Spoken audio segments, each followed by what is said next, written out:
Bonjour à tous. Je vous fais cette petite vidéo pour la correction de l'activité page 94. Bon, elle n'est pas très difficile cette activité, mais comme il y a quelques petits calculs qui nécessitent des explications. Alors, dans la première question, vous prenez votre livre bien sûr, hein, page 94, peut-être que vous avez déjà fait l'activité, peut-être pas. On vous demande quelle distance parcourt le skieur entre deux passages, entre deux temps de passage intermédiaire. Donc si vous regardez sur l'image qui est à l'écran là, vous voyez qu'on vous dit que la distance est 100 mètres. Donc la réponse à la première question, c'est D égale 100 mètres. Voilà. Donc 100 mètres, hein, c'est cette distance ici, là, ou alors ici. Enfin, vous pouvez la prendre un peu n'importe où entre les différents temps de passage. Voilà, donc ça c'était la première question, donc pas de difficulté particulière. Ensuite, on vous demande combien de temps le skieur met pour parcourir la portion A. Alors, pour la portion A, vous voyez que le temps, c'est en fait à prendre ici. Donc, vous avez au départ le chronomètre à t égale 0, et quand il a parcouru la distance 100 mètres là, sur cette pente-là, vous voyez que le temps ici est de 4,70 secondes. Alors, pour calculer le temps que va mettre ce skieur pour parcourir cette portion, ben, vous utilisez la formule qui est dans la leçon, c'est-à-dire la vitesse, c'est égal à la distance divisée par le temps, avec la distance qui est égale à 100 mètres, le temps. Alors, c'est pas vraiment un temps, c'est une durée. Il faut faire attention avec le vocabulaire, hein. Le temps, c'est 0, 4,70, 7,10, 9,30 et ainsi de suite. Là, ce qui compte pour le calcul, c'est la durée. Donc, qu'est-ce qu'il faut faire pour le calcul? Ben, il faut faire 4,7, voilà, moins 0, tout simplement. Donc, ça fait 4,7 secondes. Donc une fois que vous avez ces deux valeurs, vous calculez la vitesse, hein. Bon, pour l'instant, on ne vous demande pas cette vitesse, mais juste après, on va vous le demander. Donc ça, ce sera pour la portion A. Donc ce qui serait bien pour la portion A, c'est que vous mettiez ici TA. Comme ça, au moins, on sait que c'est le temps, la durée, hein, pour la portion A. Puis vous faites la même chose pour la portion B. Alors pour la portion B, hein, c'est cette partie ici. Vous voyez bien qu'il faut faire ce temps-là moins ce temps-là. Donc TB, alors je vais effacer ça sur le schéma là. TB, donc vous prenez les valeurs qui sont sur le document, donc ça vous fait 7,1 moins 4,7, et donc ça vous fait 2,4. Mince. Attendez, ça s'est décalé un petit peu là. Bon, je ne sais pas ce qui s'est passé. Bon, ça fait 2,4 secondes. Voilà. Ensuite, on vous demande de calculer la vitesse moyenne du skieur sur chaque portion. Alors, il faut exprimer le résultat d'abord en mètres par seconde, puis en kilomètres par heure. Alors, c'est cette partie-là qui est un petit peu difficile, mais pas tant que ça en fait. Alors, on va le faire pour A. Donc, on pourrait le refaire ici pour... bon, on va le faire en dessous, hein. Donc, on va prendre par exemple la portion A. Donc à chaque fois, vous mettez toujours, hein, les données. Alors les données, c'est quoi? C'est DA. Alors DA, c'est D, puisque la distance est la même pour chaque partie. Donc là, ce sera toujours 100 mètres. Donc c'est facile, vous mettez 100 mètres. Et puis là, vous avez besoin de TA. Et TA, vous l'avez déterminé juste avant. Donc ça vous fait 4,7 secondes. Et nous savons, alors toujours écrire ça, hein, nous savons que, le petit point, VA est égal à DA divisé par TA. Donc là, DA, on peut l'appeler D puisque ça ne change pas sur TA. Et ensuite, vous faites l'application numérique, hein. Donc VA est égal à 100. Et puis là, vous divisez par la valeur que vous avez déterminée, c'est-à-dire 4,7 secondes. Donc vous prenez votre calculette et si vous faites votre calcul, vous trouvez 21,3 mètres par seconde. Alors ensuite, on vous demande de mettre ce résultat en kilomètres par heure. Alors, ce que je vais faire, je vais effacer ce qu'il y a juste en dessous là. Bon, peut-être que vous savez faire ça, je ne sais pas, hein, j'espère. Pour transformer les mètres par seconde, pour transformer les mètres par seconde en kilomètres par heure, il faut que vous multipliez par 3,6.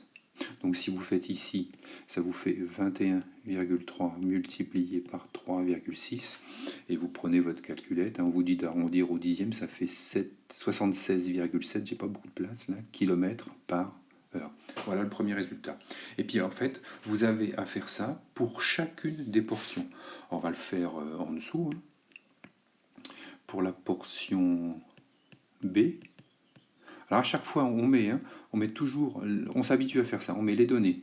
Voilà, on dit ce qu'on connaît, les données. Donc D, ce sera toujours. Alors je ne mets pas DB, ça ne sert à rien, puisque DB c'est pareil que DC, pareil que D et pareil que DE. C'est toujours la même valeur 100 mètres, donc je l'appelle toujours D.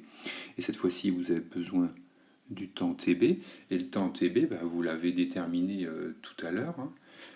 C'était, attendez, je reprends les valeurs. TB c'était 2,4 secondes. Donc 2,4 secondes. Pareil, vous marquez toujours, nous savons que, même si c'est un peu répétitif, nous savons que, deux petits points, vous mettez la formule, donc VB égale DB, alors DB sur TB, et on a dit que TB c'était toujours D, donc on peut mettre D si on veut, TB. Pardon, c'est TB, voilà. Et là, vous faites toujours l'application numérique, donc vous avez VB égale 100 divisé par TB. Alors TB, vous venez de le mettre, 2,4. Et si vous faites ce calcul, vous obtenez 41,7 mètres par seconde. Et si vous voulez le mettre en kilomètres par heure, vous multipliez ce résultat par 3,6 et en arrondissant, vous obtenez 150 km par heure. Alors, ce que je vous propose, on va faire la même chose pour C et pour D. Alors, pour C, qu'est-ce qu'on va prendre comme temps? On va prendre 9,3 moins 7,10. Ensuite, pour la portion D, ici, qu'est-ce qu'on va prendre comme temps? On va prendre 11,10 moins 9,30, voilà. Et puis pour la portion E ici, qu'est-ce qu'on va prendre comme temps? On va prendre ce temps-là moins ce temps-là. Voilà. Donc on va tourner la page et puis je vous montre les calculs. Bon, c'est relativement simple. Donc voilà, on va tourner, on change de couleur. Donc pour la portion C, alors pareil, on marque toujours important les données. Donc D de C, bon, c'est pareil que D, c'est 100 mètres. Voilà. T de C. Alors pour T de C, qu'est-ce que vous allez prendre? Vous allez prendre 9,3 moins 7,1. Voilà. Et après vous faites ce calcul. Bon, soit vous faites le calcul directement, donc là ça fait 2,2 2,2 secondes. Et ensuite, toujours pareil, nous savons que, alors de petits points V, C est égal à D directement sur TC, et puis vous faites l'application numérique, ça vous fait VC est égal à 100 divisé par 2,2, et vous devriez trouver 45,5 mètres par seconde. Et si vous transformez ça en kilomètres par heure, en multipliant ce nombre-là par 3,6, vous devriez obtenir 163,6 km par heure. Maintenant, on fait la portion D. Vous voyez, une fois qu'on a fait une portion, c'est toujours pareil. Donc, pareil, les données.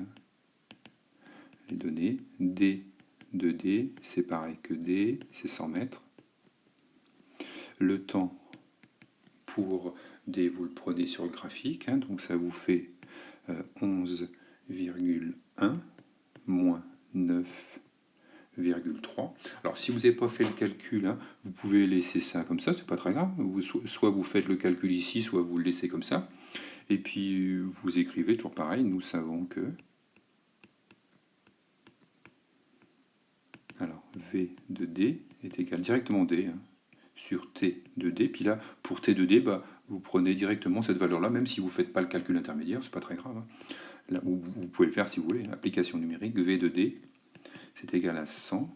Alors je vais mettre directement les valeurs du tableau, 11,1 moins 9,3. Et là, si vous n'avez pas fait de bêtises, vous obtenez 55,5 2,6 mètres par seconde.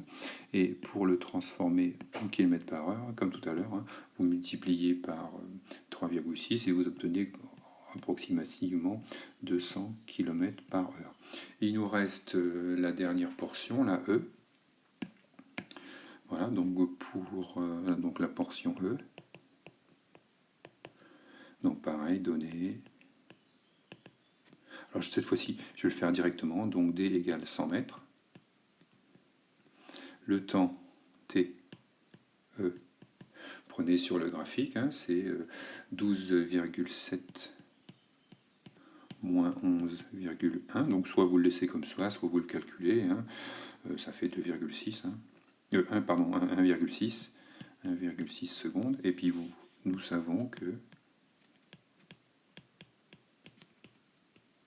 donc VE est égal à D sur TE.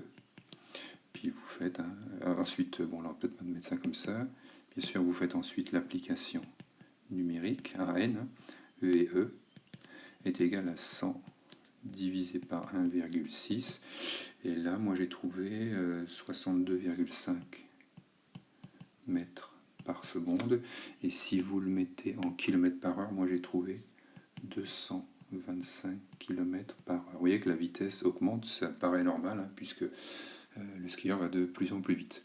Voilà, donc ça c'était la question calcul de la vitesse moyenne du skieur sur chaque portion de la trajectoire. Ensuite, qu'est-ce qu'on vous demandait?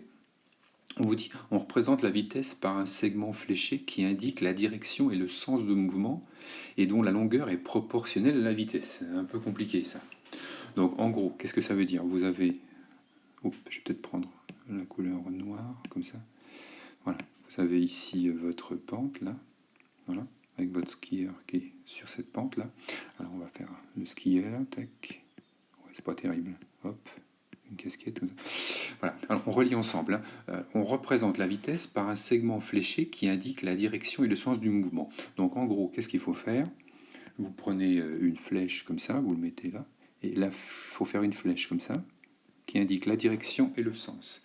Alors, il faut bien faire attention à direction et sens.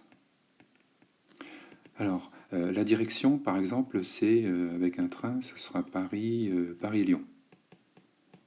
Le sens, ce sera Paris-Lyon ou Lyon-Paris. Donc sur une direction, la direction, en fait, la direction, c'est le support. Et sur chaque support, il peut y avoir combien de sens? 2 sens. Par exemple Paris-Lyon ou Lyon-Paris. Donc bien faire attention à cette notion de direction et de sens. Donc là, pour ce qui est de la flèche, la direction, vous voyez que c'est ça, c'est le support. Donc, hop, là ça écrit. Et ensuite, le sens, c'est la flèche qui l'indique, vers le bas, comme ça. Ensuite, qu'est-ce qu'on vous dit? On vous dit, alors, on vous prend la portion E, donc vous prenez la dernière portion, et qu'est-ce qu'on vous dit? On vous dit que 20 mètres par seconde, ça doit être représenté par 1 centimètre. Alors, vous n'avez pas 20 mètres par seconde, mais vous avez 62,5 mètres par seconde. Donc ça fait combien de centimètres? C'est juste une règle de proportionnalité. Hein. Alors je pense que vous savez faire ça. Pour résoudre ce petit système, vous faites x. Alors déjà il y a une croix ici, c'est pour ça que ça s'appelle un produit en croix. X multiplié par 20, vous voyez, vous prenez celui qui est en face, est égal à 1 multiplié par 62,5. Donc le 1, vous voyez que lui sert à rien. Donc ça vous fait x est égal à 62,5 divisé par 20, et si vous prenez votre calculette, ça vous fait en gros 3,1 cm. Ça veut dire que la flèche que vous devez faire ici, là, cette flèche là, comme ça, là, celle-là, elle doit faire 3,1 cm. Voilà, c'est ça qu'on vous demande de faire. Une dernière petite question là pour conclure. On vous demande comment la vitesse du skieur évolue-t-elle au cours de la descente. Bon, un peu bête comme question, hein, mais bon. Donc la vitesse, vous marquez la vitesse augmente. Vous regardez vos valeurs, elles sont de plus en plus grandes. Et on vous demande donc si le mouvement est uniforme, accéléré ou ralenti.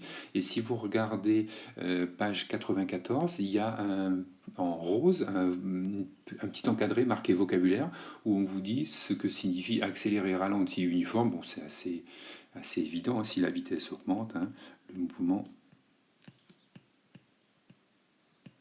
est accéléré. Voilà. Voilà, c'était pour cette activité. Donc, moi, ce que je vous propose, c'est que la prochaine fois, là, je pense que je vais le faire ce week-end et je vous l'enverrai lundi matin. Il y a l'activité page 96-97, elle est vraiment plus difficile, hein, c'est sur la vitesse et la sécurité routière et concernant les distances de freinage, les distances d'arrêt et puis les distances de réaction. Donc, je vous ferai une autre vidéo pour la correction de cette activité. Voilà, à bientôt.